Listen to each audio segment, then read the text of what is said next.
Welcome to Strange Discoveries, the radio show that delves into the unexplained, the eerie, and the supernatural. I'm your host, Banana Jack Murphy, and on every episode, we explore the mysteries that defy logic, from ghostly encounters to strange phenomena. Are you prepared to question everything you thought you knew about reality?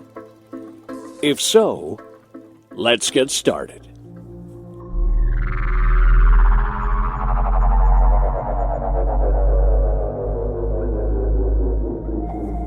Project Blue Book is one of the most significant and mysterious government investigations in the history of the United States, especially when it comes to the study of UFOs, or unidentified flying objects. From 1952 to 1969, the U.S. Air Force conducted this project with the primary goal of investigating UFO sightings and determining if they posed a national security threat. But it became much more than that, intertwining with the larger cultural and political landscape of the time and leaving behind a lasting legacy that still influences UFO discourse today. The project began in 1952 under the leadership of Captain Edward Ruppelt, who was appointed to oversee it. His objective was to scientifically examine UFO sightings and create a public report. Over its 17 years, the Air Force investigated over 12,000 UFO reports, but by the end of the program, in 1969, the Air Force came to a conclusion that shocked many. The vast majority of sightings could be explained by natural phenomena or misidentified man-made objects. They claimed that there was no evidence to suggest any UFOs were of extraterrestrial origin. However, this conclusion did little to dampen public interest in UFOs. Project Blue Book inadvertently fueled widespread speculation, conspiracy theories, and popular culture's fascination with aliens. The idea that the government might be hiding something, that perhaps some of the sightings weren't fully explained, or that there might be more than what was being publicly acknowledged, took root in the public consciousness.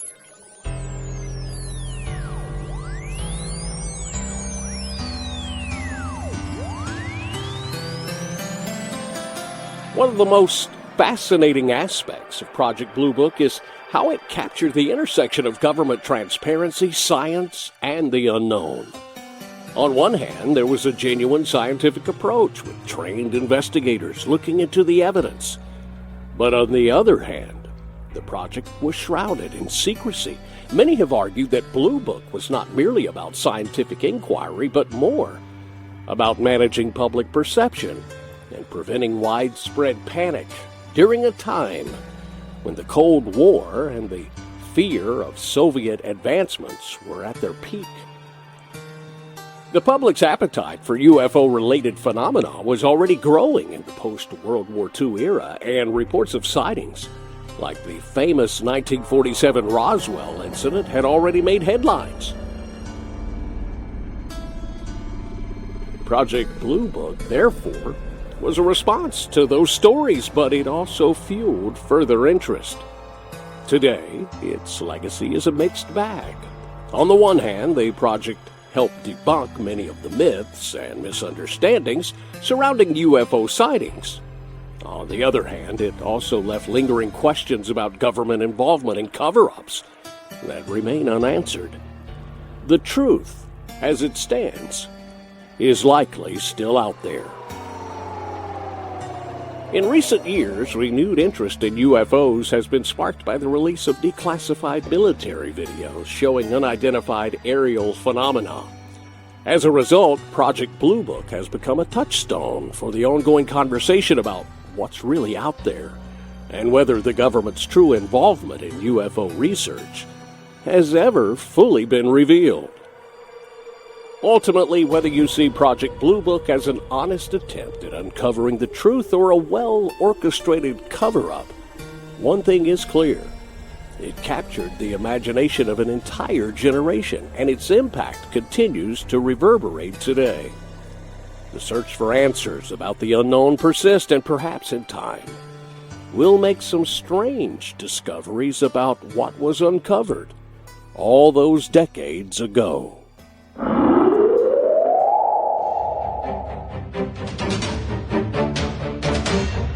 H. G. Wells' The War of the Worlds, first published in 1898, is often hailed as one of the earliest and most influential works of science fiction. The inspiration behind this iconic novel is rooted in several historical, scientific, and personal factors that shaped Wells' worldview. One of the key influences on Wells was the rapid advancement of scientific discovery during the late 19th century. As the Industrial Revolution transformed society, new technologies, from the telegraph to the steam engine, were reshaping the world in profound ways. At the same time, the idea of exploring space was gaining traction, and Wells, fascinated by these advancements, imagined what might happen if a superior alien race used technology beyond human comprehension to invade Earth. Another crucial influence was the British Empire's own expansionist policies. Wells, though a product of Victorian England, was deeply critical of the imperialist mindset that viewed other nations and races as inferior.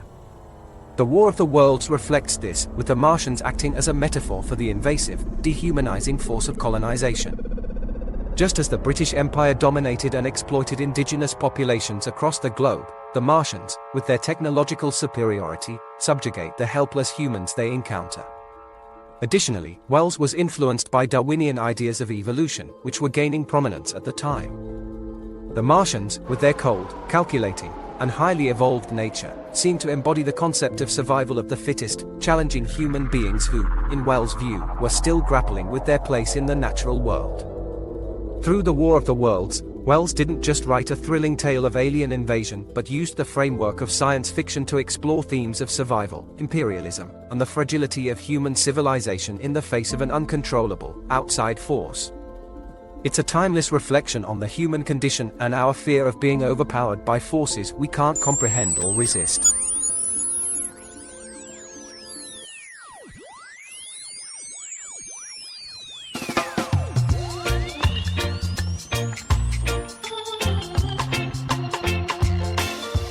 Two common phrases we hear often today are "cat got your tongue" and "bury the hatchet." But few of us stop to wonder where these expressions come from. Each has a unique history, rooted in different times and cultures, but both have remained part of the English language for centuries. Let's start with "cat got your tongue." This phrase is used when someone is unexpectedly silent, often in a situation where we expect them to speak. While it seems like a straightforward expression, its origins are a bit murky. One theory ties it to ancient Egypt, where cats were revered and believed to have mystical powers. It's thought that a cat's silence, often associated with its mysterious nature, became a symbol of speechlessness. Another theory links the phrase to a punishment in ancient times, where a person's tongue was cut out or restrained by a device called the cat-o'-nine-tails, a whip used for flogging. Though the true origin remains unclear, both explanations reflect how cats, as mysterious and sometimes ominous creatures, have long been associated with silence or the inability to speak. Now, let's look at "bury the hatchet," which means to make peace or settle a conflict. The origin of this phrase can be traced back to Native American culture, particularly the Iroquois tribes. When two opposing groups wanted to end a war or conflict, they would literally bury their weapons, including hatchets, as a symbolic gesture of peace. This act was seen as a way of putting aside violence and hostility, signifying the start of a new, peaceful chapter. The phrase eventually made its way into English usage, retaining its meaning of reconciliation and peace. Both expressions are deeply ingrained in our language, but they remind us of the rich and varied history behind everyday phrases, whether it's the mystique of a silent cat or the peacemaking gesture of burying a hatchet. These sayings carry with them centuries of cultural significance and tradition. So, the next time someone says, "cat got your tongue," or suggests you bury the hatchet, you'll know a bit more about the stories that lie behind these colorful expressions.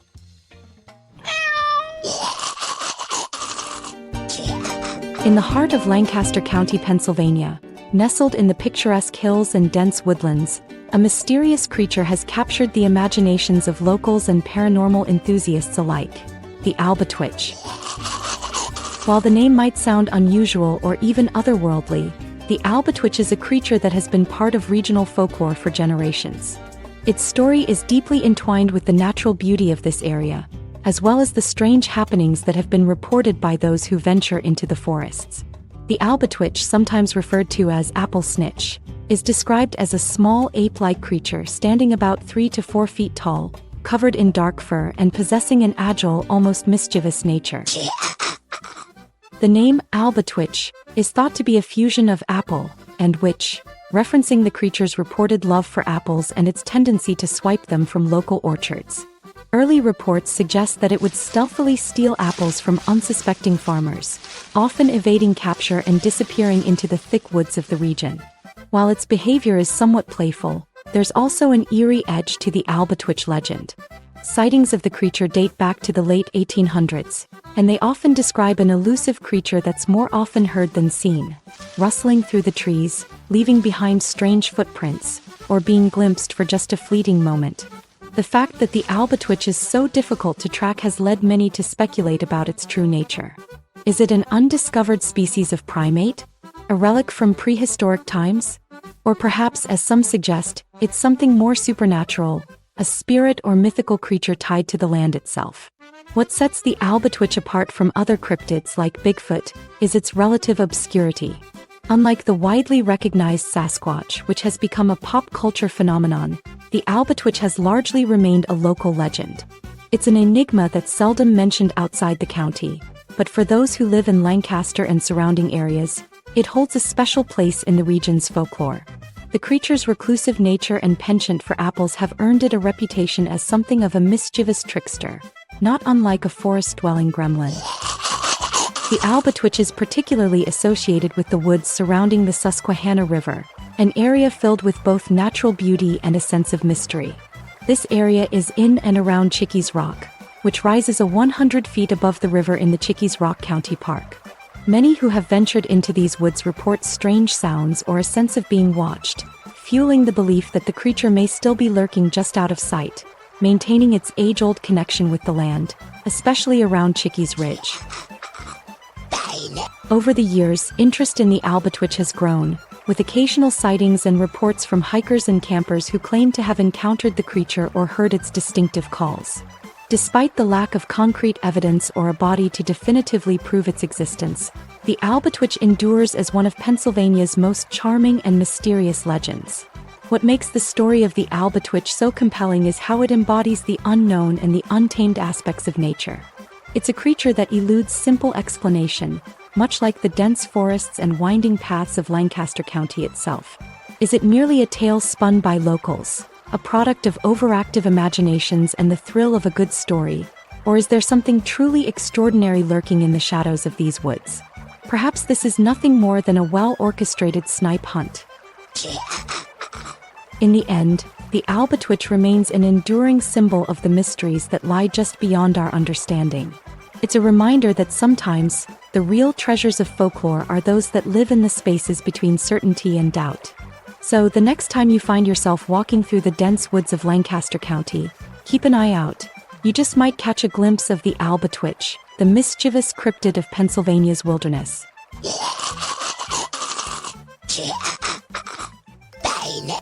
Are you ready to dive deep into the eerie, the strange, and the unexplainable? Tune in to Bigfoot Radio Network, where the supernatural lurks around every corner.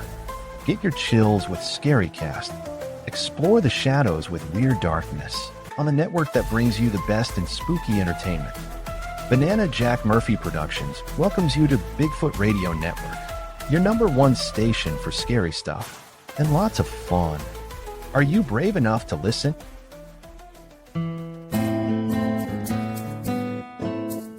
And now, the rest of the story. In the tradition of Paul Harvey, Strange Discoveries presents a fascinating tale with an unexpected twist. Today, we explore the origins of Mother Goose, a beloved figure in nursery rhymes and children's tales.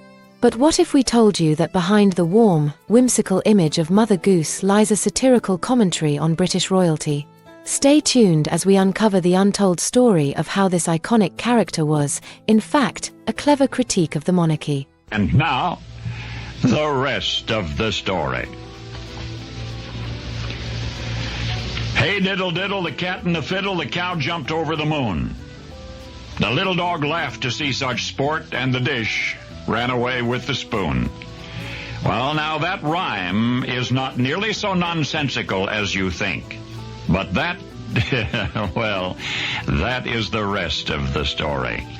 Elizabeth Foster was born in 1665 in England, and she didn't dare repeat that verse out loud until she got to this side of the Atlantic, because her verse was poking some pretty pointed fun at Queen Elizabeth and her court. You see, in those days, every queen was called a cat. Elizabeth did play the fiddle. The little dog was her lover, the Earl of Leicester, and the spoon referred to Lady Catherine Grey, a lady-in-waiting who tasted every dish before it was served to Her Majesty. The dish, well, that was the Earl of Hertford, custodian of the Queen's tableware, and it was he who eloped with Lady Catherine. And you thought this was kid stuff? Elizabeth Foster came to the United States with her little poem, married a widower in Boston named Isaac Goose, who had 10 children.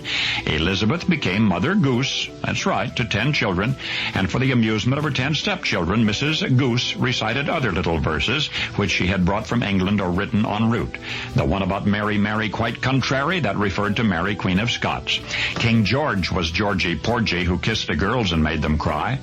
Edward VI, who seized farms for sheep pastures, was lampooned in her verse, Ba, Ba, Black Sheep. Eventually, the second Mrs. Goose had another 10 children. Now there were 20. Her little verses became necessary bedtime ditties with which to put her enormous brood to sleep, and it was about this time that she wrote of the old woman who lived in a shoe, who had so many children she didn't know what to do.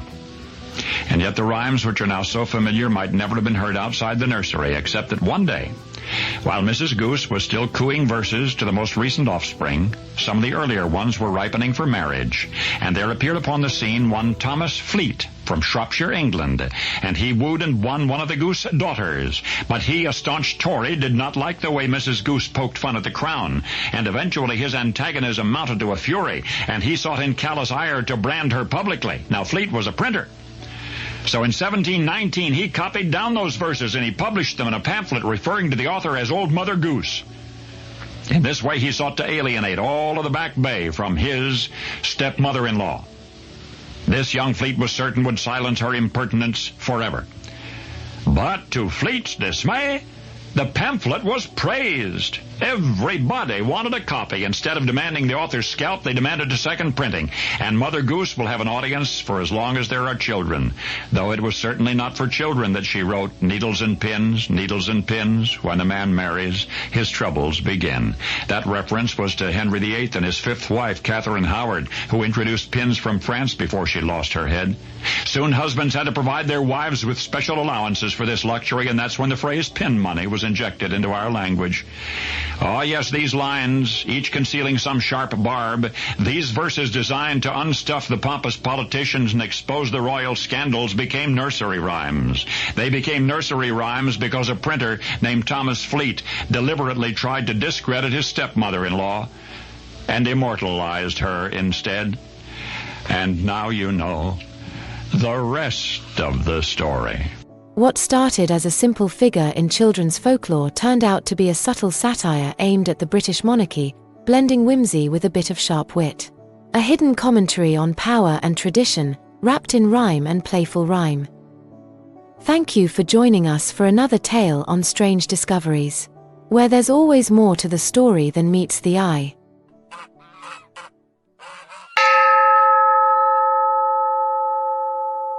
We're taking a moment here on Strange Discoveries to bring some light to those that might consider our program to be a show celebrating darkness. We say, no way. Jesus Christ's mission was nothing short of a radical rescue operation, pulling people from the grip of darkness and the suffocating weight of sin. In a world where suffering, fear, and evil were all too common, he reached out to those caught in despair.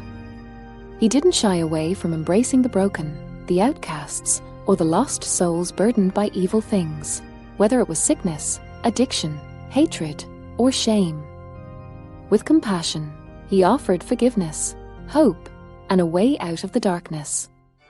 By embracing humanity's deepest pain and offering the light of truth, he showed us that no matter how far we fall or how trapped we feel, his love is powerful enough to pull us back and give us new life. Consider this from the book of John, chapter 14, verses 1 through 6. Let not your heart be troubled.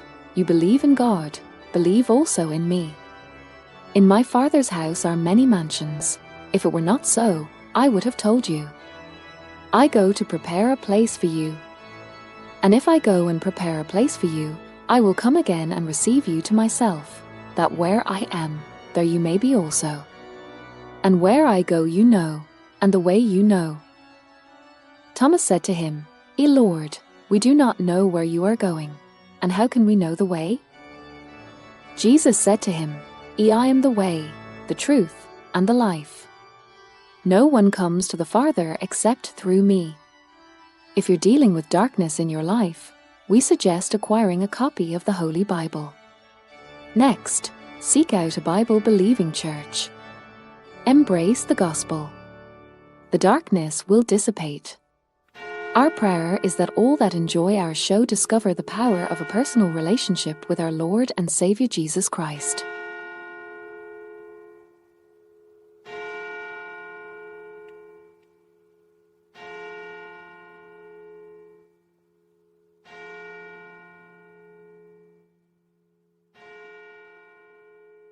All aboard! There's a new way to travel, and it's one of the oldest forms of transportation. Travel by train. Yes, consider traveling around the United States on Amtrak. Traveling by train is a lot less of a headache than taking a plane, and you'd be surprised how many places you can go on an Amtrak. And there's no passports or IDs needed. Find out how to get where you're going as soon as tomorrow by train. Call the Amtrak Travel Hotline right now. We'll book your trip and email your tickets within minutes. Skip the drive to the airport and skip the lines. Call right now to book your Amtrak reservations. We service most of the United States. Do something new. Travel by Amtrak today. Find out how to get where you're going as soon as tomorrow by train. Call the Amtrak Travel Hotline right now. Call 877-238-2680. That's 877-238-2680.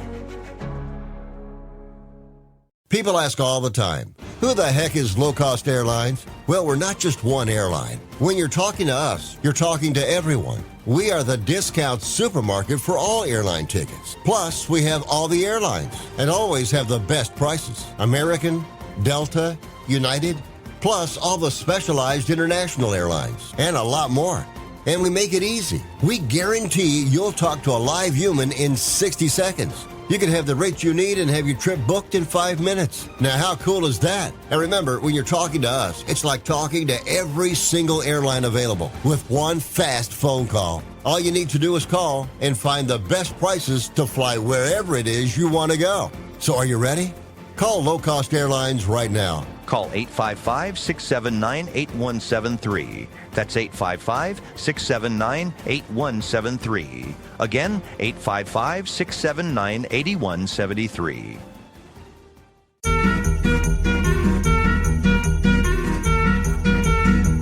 Our final strange discovery on this episode can be found in the Old Testament of the Holy Bible. In 2 Kings chapter 19, verses 35 through 37, we witness one of the most astonishing acts of divine intervention recorded in the Bible. The mighty Assyrian Empire, led by King Sennacherib, had threatened the kingdom of Judah, boasting of their past conquests and mocking the God of Israel. But in one night, the tables turned dramatically. Verse 35 tells us that the angel of the Lord went out and put to death 185,000 in the Assyrian camp. Imagine the scene. An army that had surrounded Jerusalem, poised to destroy it, is suddenly wiped out without a single sword being lifted by Judah's soldiers. It was not human strength, military strategy, or diplomacy that saved Jerusalem. It was God himself. This echoes the truth found in Psalm 46 verse 10, "Be still and know that I am God." The battle was never Judah's to fight. It belonged to the Lord. What makes this event even more powerful is its contrast with Assyria's arrogance. Sennacherib had sent messengers to intimidate King Hezekiah, ridiculing his faith in God's protection. Yet in a single night, the most powerful empire of that time was humiliated, showing that no kingdom, no ruler, and no army can stand against the sovereign will of God. The passage concludes with Sennacherib returning to Nineveh, only to be assassinated by his own sons in the temple of his God. This is deeply ironic. He mocked the God of Israel, yet his own false god could not save him from his downfall. It serves as a sobering reminder. Those who exalt themselves against God will inevitably fall. For believers today, this passage reinforces the promise that God is our defender.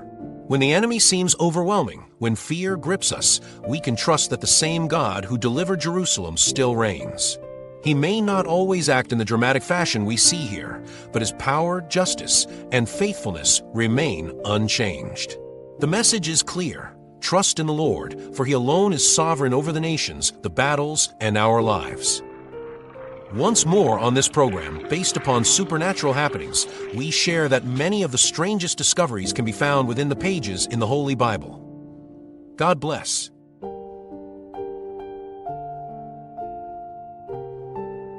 Thanks for joining us on Strange Discoveries.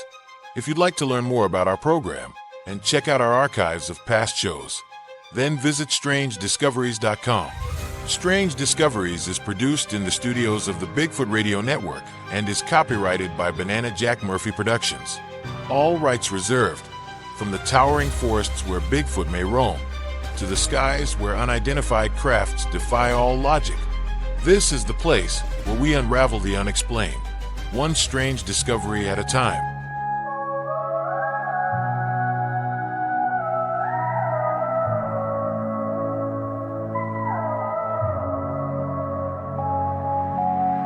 Some things are strange, some things are stranger, and the strangest of things are here on Strange Discoveries. Underneath the pale moonlight, whispers on the wind tonight, eyes are watching from the trees. In the shadows, something breathes. Footsteps echo not quite right. A figure moving out of sight.